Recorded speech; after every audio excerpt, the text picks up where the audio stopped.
senang kembali menjumpai Anda dalam spesial report program yang membahas secara mendalam berbagai isu di tengah masyarakat bersama saya, Nimas Ranti.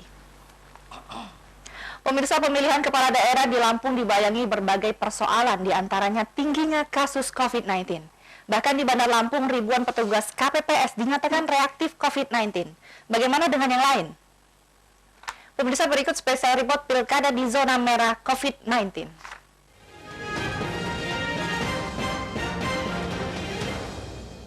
Pemirsa, pelaksanaan pemilihan kepala daerah serentak di Lampung akan dilakukan besok. Berbagai persoalan masih membayangi pelaksanaan pilkada kali ini. Di antaranya ribuan petugas KPPS di Bandar Lampung reaktif COVID-19.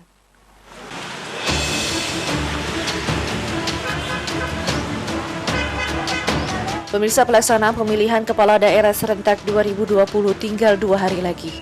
Selain persoalan logistik yang belum tuntas, pelaksanaan pilkada tahun ini juga dibayangi tingginya kasus COVID-19. Tidak hanya masyarakat umum, penyelenggara pilkada belakangan banyak terindikasi COVID-19.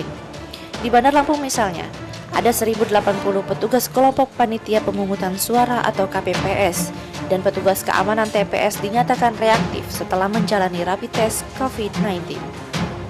Rapid test yang digelar KPU Kota Bandar Lampung sejak tanggal 26 November ini setidaknya sudah 2 kali melakukan rapid test pada petugas. Hasilnya sebagian petugas yang sudah menjalani rapid test ulang masih dinyatakan reaktif COVID-19. Jumlah ini belum termasuk anggota pengawas pemilu.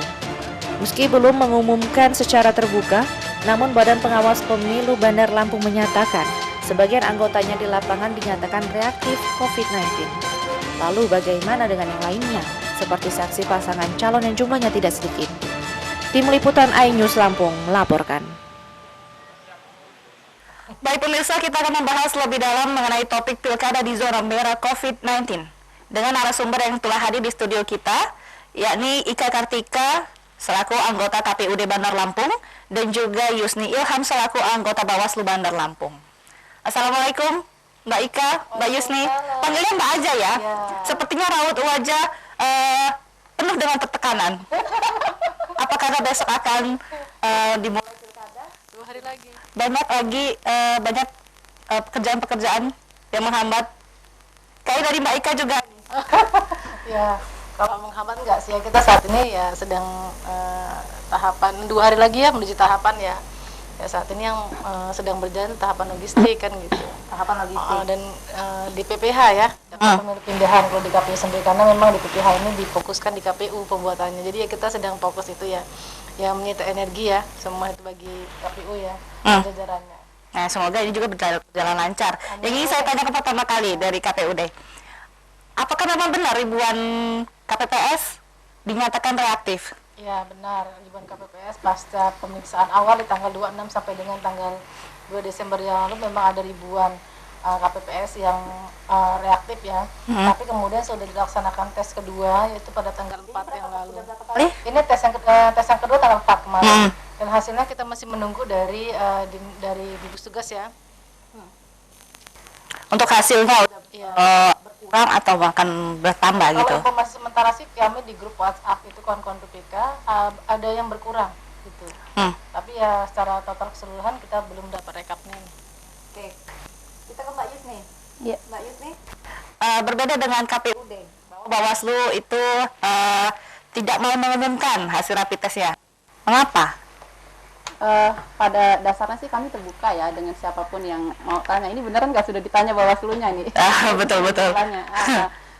Kalau untuk di Bawaslu memang ada beberapa yang terkena ya di PTPS-nya yang reaktif, dan kami sudah lakukan rapid ulang, dan kemarin tanggal 4 itu terakhir kita lakukan rapid ulang dan sudah selesai semua, termasuk penggantinya kita sudah ganti karena kan 2 kali itu. Pertama terus kemudian pertama itu ada sebanyak 174 orang yang reaktif. Mengingatkan dulu kampanye Bawaslu sering ikut atau mendampingi paslon-paslon. Iya. Kalau untuk yang bertambah atau tidaknya kita nggak tahu yang Mbak. Yang jelas kemarin di hasil tes terakhir kemarin di tanggal 4 itu kita lakukan tes ulang dan ternyata memang ada beberapa yang masih reaktif. Ya, ada beberapa yang masih reaktif dan langsung kita ganti. Dan penggantinya juga sudah kita lakukan rapid. Jadi kalau memang dia kemudian reaktif langsung kita ganti. Jadi kita hari ini sih Bawaslu sudah siap dengan timnya di PTPS semuanya. Insya Allah sudah tidak ada yang. Berarti masih ada proses pergantian dari KPUD sendiri? Ya, KPU juga kemarin ya kawan-kawan selain diperintahkan juga untuk rapid kedua, KPPS juga udah menyiapkan pengganti KPPS gitu. Dan jika memang masih ada KPPS yang ternyata reaktif sampai dengan hari ini gitu, nanti data yang kami dapat, maka dia sudah istirahat, karena memang kan kami berharap sih ya mudah-mudahan yang reaktif ini nggak banyak ya. Dan setelah fase tahap kedua rapid ini nanti seandainya hanya dalam satu TPS ada satu KPPS gitu kan, artinya masih ada 8 petugas personil kami yang masih bisa berjaga di TPS. Dan Tidak ada cadangan? tidak ada cadangan karena kan SK sudah kita keluarkan. Oh, jadi kalau misalkan satu itu tetap sisanya harus ini. Sisa Yang ingin saya tanyakan dulu nanti. dalam PKPU. Oke. Yang ingin saya tanyakan, besok kan kita akan ada pilkada berlangsung. Yang ingin saya tanyakan, prosedurnya itu bagaimana selama COVID-19 ini? Tapi tahan dulu ya Mbak Ika ya. Usai jeda pariwara berikut, kita akan kembali lagi mengenai tema kita. Tetaplah di Ainya Lampung.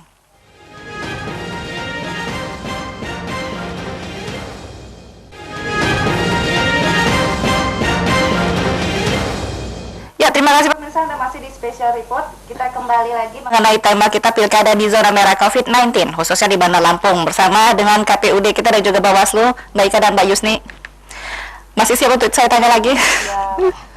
Ini saya tanyakan sebelum iklan tadi, mekanismenya seperti apa mengenai pilkada yang akan dilaksanakan besok? Ya, ada 12 hal baru ya pemilih dalam pelaksanaan pilkada nanti ya. Yang pertama, kalau masa normal dengan saat pandemi ini ada perbedaan. Pertama, pemilih itu dalam satu TPS itu kalau dalam masa normal itu dalam undang-undang pilkada itu 800. Sekarang itu 500 paling banyak pemilihnya. Kemudian pemilih akan mendapatkan C6 atau saat ini diberikan namanya C pemberitahuan. Nah, itu diberikan waktu dalam pemilihnya. Jadi nggak ada waktu, seandainya dalam satu keluarga itu ada yang jam satu keluarga nih ya jam 7, 10, 7 lewat 5 gitu. Ada sesi-sesinya ya, berarti ada sesi-sesinya. Setiap pemilih ya. Kemudian setiap pemilih yang datang ke TPS itu akan di termogan. Nah, kemudian di termogan akan masuk ke TPS, kemudian juga akan disediakan di TPS itu ada ember cuci tangan, ada sabunnya, kemudian juga ada hand sanitizer. Nah, itu yang terakhir setelah pemilih mencuci tangannya menggunakan hand sanitizer, pemilih itu diberikan sarung tangan. Yang ingin saya tanyakan, ini kan pertama kali masuk seperti kita di mall itu di termogan. Jika ada salah satu warga yang atau pemilih yang termogan terdapat di atas 37 derajat, itu bagaimana? Jadi di dalam TPS itu ada satu bilik khusus. Jadi kan ada 3 bilik tuh, 2 bilik untuk yang kondisinya suhunya 36 atau normal ke bawah, kemudian ada satu bilik yang kondisinya untuk memang pemilihan 37 derajat. Artinya memang ada perlakuan khusus. Karena dalam TPS itu setiap petugas penyelenggara TPS itu kan menggunakan APD dan disediakan satu hazmat. Artinya perlakuan khusus nanti ketika memang ada pemilih yang 37 derajat, mungkin akan ada petugas KPPS yang menggunakan hazmat untuk melayani pemilih. Berarti masih dalam tetap ruang lingkup satu TPS. Dan itu akan diusahakan nanti supaya dia memilih duluan menggunakan TPS yang memang disediakan untuk pemilih yang suhu tubuhnya 37. Oke. Yang ingin saya tanyakan ke Bawaslu dan juga KPUD, mungkin siapa aja yang mau jawab silakan. Bagaimana? Ada antisipasi nggak selama pilkada yang akan dilaksanakan? Takutnya nanti ada klaster-klaster baru dalam pilkada ini. Siapa dulu? Dulu silakan. Kalau kami sih Bawaslu pada intinya memastikan dulu di jajaran kami ya sampai tingkat PTPS bahwa mereka bebas COVID ya dengan melakukan tes. Tes ini kan nggak cuma dilakukan cuma sekali. Di awal masih awal-awal kampanye itu juga kita sudah lakukan tes gitu kan. Kemudian kemarin terakhir kita lakukan tes lagi. Kita pastikan dulu jajaran kita. Kemudian bahwa salah satu tugas Bawaslu itu mengawasi protokol kesehatan itu berjalan dengan baik. Jadi kita pastikan itu juga bahwa semua PTPS yang nanti bertugas di KPPS juga harus bisa memastikan bahwa proses pelaksanaan pemilihan di TPS itu berjalan sesuai dengan protokol kesehatan. Itu yang kita pastikan ke jajaran kita. Kemudian juga kita berikan himbauan-himbauan ke masyarakat gitu. Kita kan lakukan sosialisasi terkait dengan pilkada ini sudah jauh-jauh hari gitu, dari semenjak pilkada di yang ditunda waktu itu kan. Kemudian kita lakukan sosialisasi terkait dengan pengawasan, mengajak masyarakat untuk sama-sama melakukan pengawasan. Kita juga sosialisasi ke masyarakat, ayo sama-sama kita jaga, karena mau bagaimanapun juga hasilnya nanti kalau misalnya masyarakatnya kemudian nggak sehat, kemudian terjangkit COVID, ya sama aja bohong pilkada ini kan, karena syarat untuk pilkada ini adalah harus bebas dari COVID. Ya, harus terjamin. Misalnya masyarakatnya tidak memenuhi itu, kemudian penyelenggaranya enggak, untuk apa pilkada ini dijalankan kan gitu. Lanjut dari KPU deh. Kalau KPU sendiri dari sejak awal tahapan mulai ya, shoot up yang di bulan Maret, kemudian mulai di bulan Juni, kami dari jajaran kami mulai dari KPU yang di sekretariat, komisioner dan juga PPK PPS itu sudah melakukan rapid test 3 kali. Dan untuk KPPS sendiri memang kalau berbeda ya antara Bawaslu dengan KPU. Kalau Bawaslu ini PTPS itu jumlah TPS di Bandar Lampung ada 1.700, hanya 1.700 PTPS. Sementara untuk KPU jajaran kami itu ada 9 personil yang bertugas di TPS. 9 dikali 1.700 maka jumlahnya 15.300. Tetapi alhamdulillah memang di PKPU mengatur ketika memang kita sudah melaksanakan rapid test, nyata memang sudah 2 kali ya ini rapid test, dan kita sudah menyiapkan pengganti. Ternyata ada di salah satu petugas KPPS yang masih reaktif, itu boleh di nonaktif. SK-nya tetap saya, tapi dia tidak bekerja. Tidak bekerja karena memang kan di KPPS itu ada 9 personil, maka bisa diganti dengan personil lainnya. Personil cadangan yang tadi telah disediakan. Personil cadangan, personil yang memang kan ada 9 tuh. Seandainya memang belum sempat lagi disediakan cadangan, maka yang 1 personil yang KPPS yang sakit tadi itu tidak diganti. Masih ada 8 personil yang bisa bekerja. Berarti tetap tidak diganti. Ya. Terus untuk permasalahan ini juga banyak kan kasus COVID-19 yang meningkat, khususnya juga di Bandar Lampung. Termasuk kita juga masuk di zona merah. Banyak juga pasti pasien-pasien yang ada di rumah sakit. Itu bagaimana untuk menggunakan hak pilih mereka? Kalau untuk pasien yang di rumah sakit tentunya, nah saat ini kami KPU Kota Bandar Lampung sudah membuka layanan DPPH, daftar pemilih pindahan. Tentunya pasien di rumah sakit ini kan bukan warga rumah sakit, nah kan dia seandainya warga Teluk Betung, kemudian dia isolasi di rumah sakit. Jika memang dia mau menggunakan hak pilihnya, maka dia harus membuat DPPH. Kami juga tidak bisa mengakomodir pemilih ketika memang tidak menggunakan DPPH. DPPH ini artinya daftar pemilih pindahan. Yaitu caranya si pemilih atau keluarga dari pasien ini harus meminta data kepada PPS dulu bahwa dia ada rekomendasi di PPS bahwa dia itu benar terdaftar di DPT di TPS awal. Kemudian dia minta kemudian rekomendasi itu disampaikan ke KPU. KPU akan mengeluarkan DPPH. Yang nanti DPPH itu akan diberikan kepada kepada keluarga pasien atau pasien yang di rumah sakit tersebut. Nah, itulah yang bisa digunakan pada hari pemungutan suara. Maka jika mereka memang pasien ini ada DPPH-nya, kita KPU Kota Bandar Lampung ini kita sudah menyediakan personil di tiap TPS itu kan ada baju hazmat. Di beberapa kecamatan yang memang ada rumah sakit besar, contohnya di Kedaton, kemudian Dwi Halim, ada rumah Kedaton itu ada rumah sakit Adpen, kemudian ada rumah sakit Abdul Muluk ya. Itu ada TPS dekat. Nanti ada personil yang akan datang ke rumah sakit. Selain dari pasien juga mungkin ada petugas rumah sakit yang pada hari itu tetap bekerja tapi ingin menggunakan hak pilihnya harus menggunakan DPPH, maka akan tetap diakomodir. Jika nggak ada DPPH? Nggak bisa, karena memang syaratnya harus memiliki DPPH, daftar pemilih pindahan. Itu saat administrasi ya dalam pelaksanaan pilkada kan nggak bisa. Nah, kalau jika tidak ada DPPH, yang ingin saya tanyakan juga tentang masalah COVID-19 yang tengah bertambah secara signifikan, namun tidak ada juga pelandaian untuk penurunan. Nah, yang ingin saya tanyakan juga, jika ada masyarakat yang lebih memilih, mending saya di rumah aja deh, daripada saya harus ke TPS, nanti akan terpapar COVID-19. Itu lantas bagaimana dari Bawaslu juga PUD? Kita tahan dulu untuk jawabannya ya. Sebentar lagi kita akan kembali lagi spesial report mengenai pilkada di zona merah COVID-19. Usai jeda pariwara berikut, tetaplah di iNews Lampung.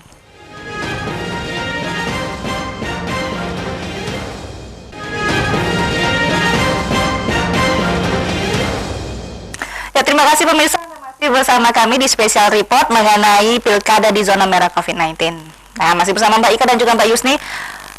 Saya kembali ke Mbak Ika. Bagaimana pendapat Anda jika ada masyarakat yang lebih mementingkan kesehatan? Karena juga kesehatan juga pasti yang utama, gitu kan? Jika dia masyarakat milih saya mending di rumah aja deh daripada saya harus ke TPS, daripada saya harus terpapar COVID-19. Itu bagaimana pendapatnya? Alhamdulillah ya, pada forum ini saya sampaikan kepada masyarakat bahwa jangan takut. Pada masa pandemi ini KPU itu melengkapi semua prosedur KPPS dengan alat pelindung diri dan juga protokol COVID ya. Artinya ada 12 hal yang baru. Nah ini jangan takut deh masyarakat, insya Allah itu semua terjaga. Bahkan mulai dari semua ya, hand sanitizer itu udah kita berikan, kemudian hazmat, kemudian APD untuk KPPS, kemudian juga termogan, kemudian adanya ukuran TPS yang lebih luas 8x10 maksimal ya. Kemudian juga ada penyemprotan desinfektan ya di TPS itu. Kita juga sudah berikan, itu ada alatnya seperti alat penyemprot burung itu lah kita semprot ya. Jadi insya Allah lah ikhtiar yang dilakukan oleh KPU dalam pelaksanaan pilkada dan menerapkan protokol COVID juga untuk mencegah kluster baru ini sudah maksimal dan kita berharap itu bisa berjalan. Berarti intinya apapun yang terjadi ini tetap harus dijalankan itu ya. Terus permasalahan logistik ini seperti apa? Alhamdulillah logistik sudah selesai ya. Kalau yang pertama logistik yang disampaikan kawan-kawan PPKPPS itu adalah APD dan juga protokol COVID ya. Itu semua mulai dari sabun, kemudian enggan cuci tangan, hand sanitizer, kemudian sarung tangan, termogan, masker dan semuanya itu sudah sampai. Dan hari ini mulai kemarin dan hari ini Minggu dan Senin hari terakhir adalah pendistribusian logistik ke kawan-kawan PPK. Jauh ini sudah ada info bahwa sudah masuk ke TPS masing-masing? Belum, kalau masuk ke TPS itu H-1 ya. H-1 baru disampaikan ke TPS, apalagi ini musim hujan ya. Kemarin kami sudah rakor dengan kawan-kawan PPK karena memang musim hujan, jadi nanti penyampaiannya itu dari PPK langsung disampaikan ke TPS itu dengan melalui kawalan yang dari pengamanan dan juga dari pihak Panwas. Bagaimana dari Bawaslu sendiri untuk pengawasan di lapangan? Ya, kita maksimalkan pengawasan karena pengawasan itu kan sudah kita lakukan sebenarnya terkait dengan COVID ya. Kayak kemarin masa kampanye itu yang waktunya lumayan lama. Dari 800 sekian kampanye yang dilakukan oleh pasangan calon itu kita nemuin pelanggaran sekitar 13. Artinya Bawaslu komitmen untuk mengawasi proses protokol kesehatan yang dijalankan oleh peserta masyarakat gitu. Kita kenakan sanksi itu. Jika sanksi apa yang akan diberikan jika ada salah satu atau paslon-paslon ini melanggar protokol kesehatan? Kalau di masa kampanye kemarin kita berikan sanksi teguran tertulis. Terus kemudian ada juga pasangan calon yang ditunda masa kampanye selama 3 hari. Nah ini nanti di pelaksanaan pilkada nanti tanggal 9 itu kan kita juga lakukan pengawasan. Kita lihat apakah prosedur yang dilakukan oleh teman-teman KPS itu sudah sesuai atau belum gitu. Ketika enggak, nanti kita bisa kasihkan surat pencegahan pastinya kan ke mereka bahwa ini harus diperbaiki gitu, prosedurnya harus dirubah, harus sesuai dengan. Berarti itu hanya tetap sanksi tertulis saja jika ada paslon yang selama pemungutan suara langgar? Kita rasa sih itu mudah-mudahan lah, kita komitmen lah Mbak, semua dari paslon, dari masyarakat semuanya komitmen untuk jaga itu. Intinya bahwa masyarakat jangan takut ke lokasi karena sudah disiapkan dan kami juga pengawas juga komitmen untuk sama-sama mengawasi gitu. Jadi nggak cuma Bawaslu juga, nggak cuma pengawas juga, kita minta masyarakat juga justru ayo kita sama awasi protokol kesehatan di TPS itu sudah jalan apa belum gitu kan. Dengan kita ada tanggung jawab untuk mengawasi, mudah-mudahan untuk melanggar itu jadi nggak ada gitu. Itu sih harapan kita ke masyarakat. Untuk dari KPUD sendiri untuk masalah logistik, apakah sudah ada di masing-masing TPS untuk mengenai hak suara dan juga bilik, surat suara ataupun bilik tinta ataupun alat-alat yang dibutuhkan? Alhamdulillah sampai dengan hari ini adalah terakhir. Kan ada 1.700 tuh. Iya, sudah. Kalau ke TPS belum Mbak. Hari ini sampai sudah didistribusikan ke PPK itu kecamatan ya. Karena memang pola pendistribusiannya seperti itu. Dari KPU ke PPK, nanti dari PPK baru ke TPS. Dan H-1 nanti dari PPK akan disampaikan ke TPS. Jadi kotak suara itu nggak berlama-lama di KPPS ya, hanya Sabtu malam ya. Malam itu. Jadi saat ini sudah ready semua alhamdulillah. Ini saat ini sedang berjalan distribusi tahap kedua ke PPK 10 kecamatan ya, insya Allah siang ini selesai. Dari 0 sampai 100% udah berapa persen kira-kira? Apanya? Persiapan. Selesai. Kalau logistik insya Allah sudah selesai semua, kemudian kawan-kawan KPPS juga sudah ya, insya Allah kita tinggal menuju besok ya, hari pemungutan suara, dan mudah-mudahan semua kita ya diberikan Allah perlindungan ya, sehat, dan kita bisa berjalan aman-aman. Jika ada pemilih yang belum tercantum dalam DPT, itu bagaimana? Jika memang ada pemilih yang belum tercantum dalam DPT itu jangan takut, masih bisa memilih dengan menggunakan KTPL yang sesuai dengan alamatnya. Seandainya kok dia nggak dapet C6 nih dari KPPS gitu ya, kemudian dia bisa, oh ya ternyata dia di TPS 12, dia bisa memilih di arah jam 12 dengan mendatangi TPS yang sesuai dengan alamatnya. Kemudian dia memilih dengan menggunakan KTPL, itu masih bisa, artinya tidak hilang hak pilihnya.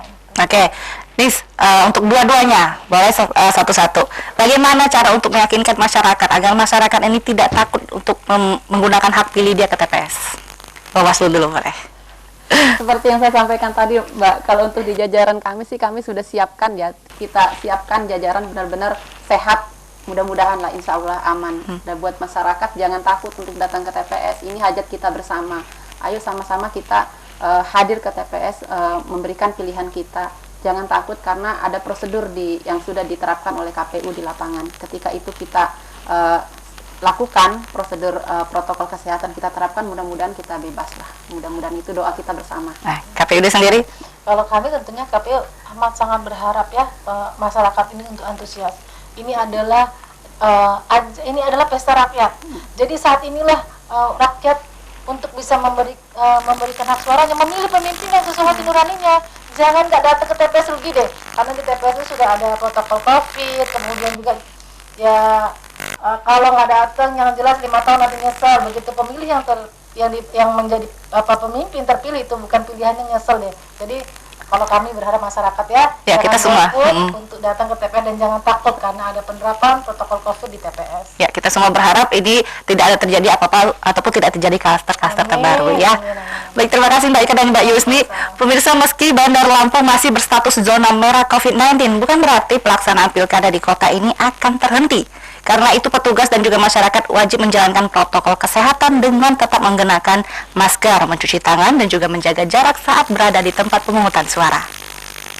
Baik pemirsa, tak terasa perbincangan kita sudah berada di ujung waktu dan kita akhiri sampai di sini. Terima kasih kepada Bu Ika Kartika dan juga Mbak Yusni Ilham. Terima kasih yang sudah hadir di studio kita. Saksikan terus special report hanya di Ainya Satwa. Saya mewakili kru yang bertugas. Saya Mas Rati pamit undur. Selamat siang dan sampai jumpa.